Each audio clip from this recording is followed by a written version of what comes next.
Welcome to Microphone Attachment Techniques for Wigs and Makeup. When attaching a microphone to an actor, you need to be concerned with 4 steps. The first is finding a place to conceal the microphone cartridge, which still allows the mic cartridge to pick up the voice easily. Next, you need to attach that microphone cartridge to the head at the place that you've picked. Next, you'll need to route the cable through the actor's hair. And finally, you'll need to attach the cable to some other part of the actor's body, typically on bare skin, such as the back of the neck or shoulder. In addition, there may be times when you want to mount the microphone cartridge and the transmitter pack both on the actor's head. It's often necessary to adhere the mic to the face. Both uncovered mics and those that have a cover can be stuck to the skin. All adhesive products work best on clean, dry surfaces, including skin. And it's always best to read the directions and the material safety data sheets before using any adhesive product. We recommend patch testing performers to make sure that they are not allergic to the adhesive or the remover. Be sure to instruct the performer on the correct way to remove any adhesive residue from their skin. And it's always best to provide a remover for this purpose, since it may not be available locally. More problems occur from not following directions than real allergic reactions. The 2 most common causes of skin irritation are, first, not allowing the contact-style adhesives to dry completely before sticking the 2 parts together. This allows the unevaporated solvents to remain in contact with the skin longer than was intended.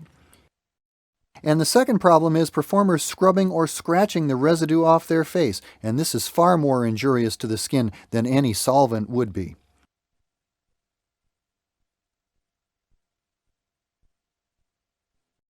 The most common methods for affixing a microphone to an actor use tapes and glues. There are advantages and disadvantages to each. First, let's consider tapes. Tapes are easy to use. You just tear off a piece of tape, wrap it over the mic or cable, and press it to the skin. Tapes come in an assortment of colors, including clear. However, they may not stick very well when an actor is sweating heavily. Now let's consider glues. There is less bulk to glue, so that the attachment is less obtrusive. A glued microphone is sometimes a little bit easier to disguise, and glues need to be used carefully in order to avoid some of the side effects like irritation to the skin.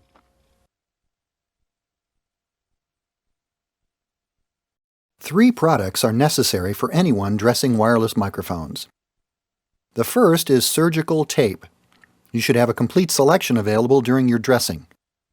Surgical tape comes in either paper or plastic. The paper tapes can come in a flesh color, and the plastic tapes are clear. They come in a variety of widths.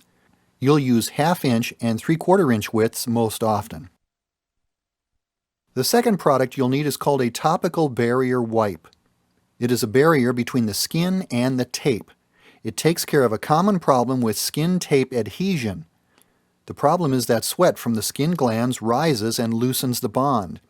A barrier wipe solves this problem. First, the wipe lays down an antiseptic which sterilizes the area and removes the skin oil.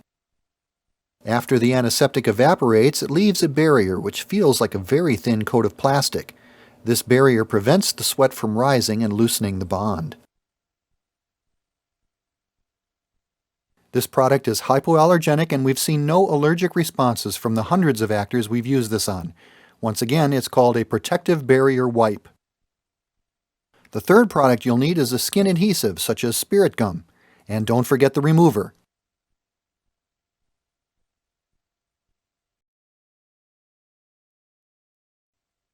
In any production, the visual and the aural needs of a character must be considered.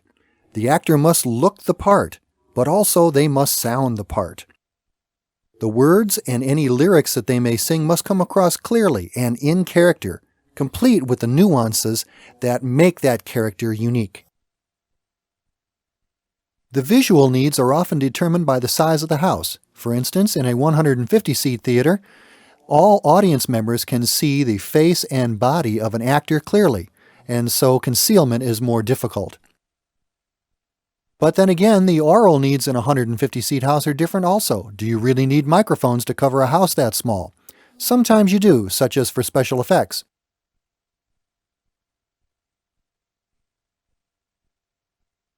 Sometimes the needs of the wig and makeup designer and the needs of the sound designer come together easily, and the easiest way for that to happen is to use the hairstyle itself as a concealment for the microphone cartridge. Here we see a wig in a forward styling, that is, bangs over the top of the forehead. It's easy to mount a microphone cartridge underneath the bangs, and it provides for excellent sound pickup. In fact, most microphone manufacturers recommend the center of the forehead as the best pickup location for sound. Another way of using the hairstyle as a concealment technique is to use the sideburns on an actor. Sometimes sideburns are quite long, as in period dress, and that sideburn can be used to conceal the microphone cartridge, either using the actor's own hair or to fashion a small wig extension which can be attached to the side of the actor's face.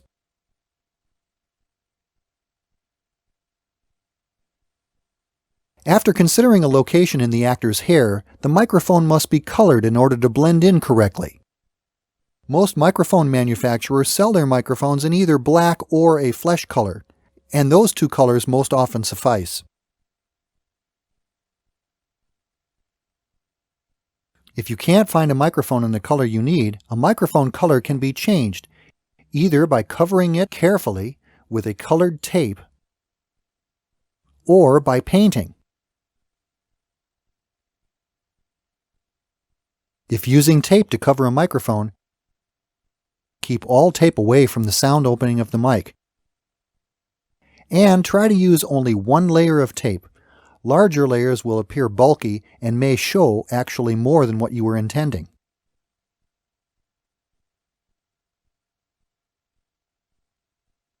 When painting a microphone, consider two kinds of paint, each with its own application. The first is a mixture of neutral liquid latex base with a concentrated acrylic pigment. The latex base will provide flexibility on the mic and cable, and the acrylic will provide the color to match skin tone or hair. A good paint color that covers well can be made by mixing 20 parts liquid latex with 1 part acrylic pigment. The most common shades of pigment are taupe and burnt umber. The resulting latex coloring is a durable cover for a 1-month show run, and can be removed from the mic by flaking off with a fingernail or other soft instrument. The second type of paint coloring is water-based pigment. This is a pre-mixed coloring and is applied directly to the mic and cable. Since it is water-based, it is affected by sweat, so it's not as durable and will need to be reapplied for longer performance runs. However, it cleans off the cable and mic easily with soap and water. Look for Kryolan color V19, Victor 19, which is similar to taupe. 4 areas of caution for the costume and sound designers. First, to maintain good hygiene, mic capsules must be cleaned and disinfected after each production run or when a mic capsule is assigned to a different actor on the mic dresser's list. Second, when cleaning, do not use cleaners with alcohol. It damages the plastic on the mic capsule and cable. Instead, use a citrus cleaner like Citrusolve to remove adhesive residue and paints. Follow this with soap and water. Do not immerse the mic cartridge in water.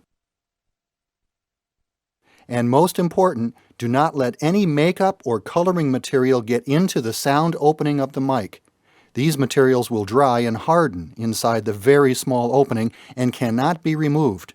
When that happens, the mic will not provide a natural sound and must be discarded. Once again, don't let any material into the sound opening of the mic. The second category of coverings are permeable fabric coverings, such as nylon stocking. Nylon stockings do protect a bit by absorbing sweat, and they can help tone down reflections from a metal microphone or the metal hair clips.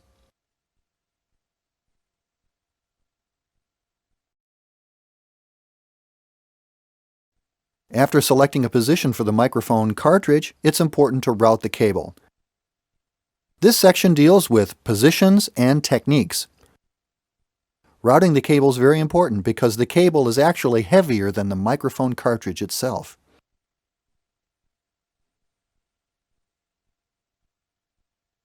It's wise to secure the microphone cable in the following 3 locations.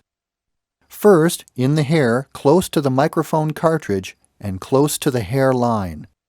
Second, at the nape of the neck, where the cable will continue on down to the transmitter pack.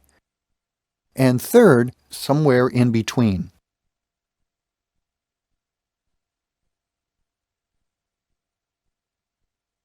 There are a number of materials that you'll need to purchase in order to secure the cable to the hair. Toupee clips, mini matte-colored hairpins, bobby pins, ear clips, tape, and rubber bands. Clean, healthy hair is very slick and slippery. Hair that has a large quantity of cheap hairspray worked into it will hold toupee clips and pins much better. Toupee clips, sometimes called comb clips, are the best for securing microphone cable to the hair. They come in several sizes and will grip almost any hair except that which is very clean and very short. The cable is sewn to the clip, and then the comb clip is placed securely in the hair. Toupee clips can be purchased from toupee and wig supply houses.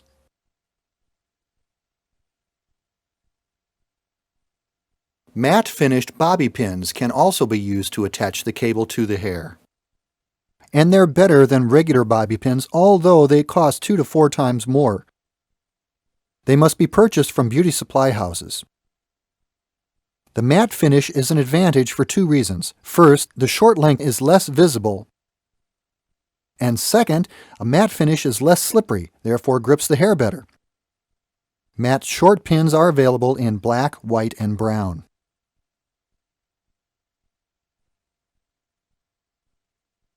If the performer is wearing a wig, they should also be wearing a wig cap of some kind. The 2 most common are similar to nylon stockings and a stretch net cap. The microphone cable should be routed between the stocking cap and the wig, and then it should be secured with mini matte hair pins. Bobby pins can also be used.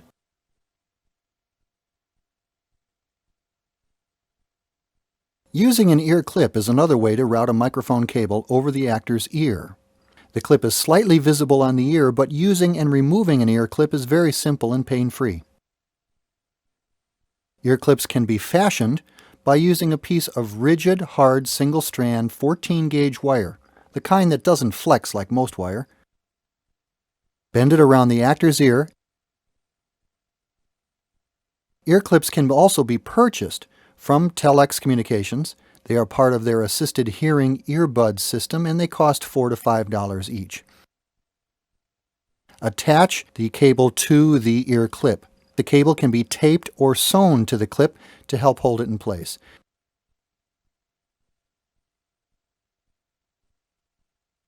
Often, finding something to which the cable can be pinned to is difficult because loose, clean hair is about the slipperiest thing there is.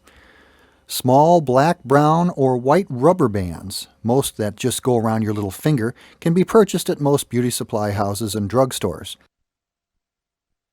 Rubber bands can be used to make tiny ponytails in odd places like the nape of the neck or where the hair is too short to make a good pin curl. If wound tightly, they grip the hair well, and then a bobby pin can be slid into place to hold the cable to the nape of the neck. A mic cable will often have to be attached and hidden on bare skin. There's a number of products that can be used to hide a cable. Occasionally, pieces of bald cap can be put across a cable and then secured with Prozade or spirit gum. Sometimes a hypoallergenic skin tape can be used, either plastic tape or a paper tape. Medical skin tapes are always hypoallergenic. In order to make the adhesives hypoallergenic, the adhesives are usually less effective than other kinds of tape. That simply means that they don't stick as well. So remember, before using a medical skin tape, use a protective barrier wipe on the skin first. That does two things. It sterilizes the area and lays down a protective coat that simply makes the skin stickier.